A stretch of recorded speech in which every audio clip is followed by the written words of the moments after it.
This is the kit introduction of the A-Wing helmet. We have the main helmet shell. I was careful not to oversize this, so these fit very tightly between the cheeks, especially when you have the ribbed padding in place. I'll show you that at the end of this video. But here's the casting. Very strong, very lightweight, extremely detailed. Here are the resin bits. I'll show you where these guys go. We have this little greebly that goes here at the back. We have two different options for the side. We've got the big Yamaha button that goes in there. There's another version where it's something like this round dome that fits inside there.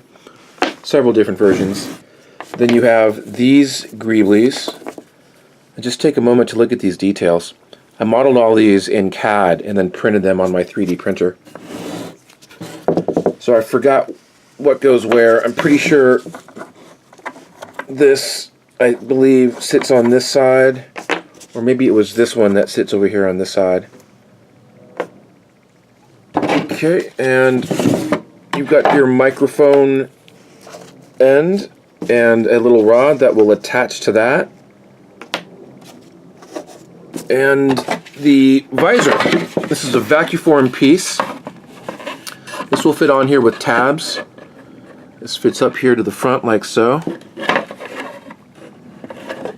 This visor hasn't been trimmed all the way, but I'm just showing you that once it's in place, you'll use these resin bits here on the side to detail that.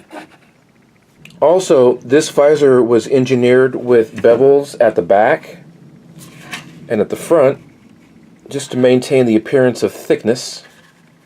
And just like the Y-Wing helmet, this utilizes ribbing that goes across the edges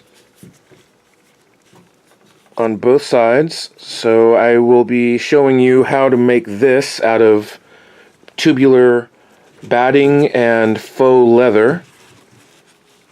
And that's it for the A-Wing helmet kit. Make sure that you subscribe and keep tuned for the tutorial for this helmet build-up coming soon.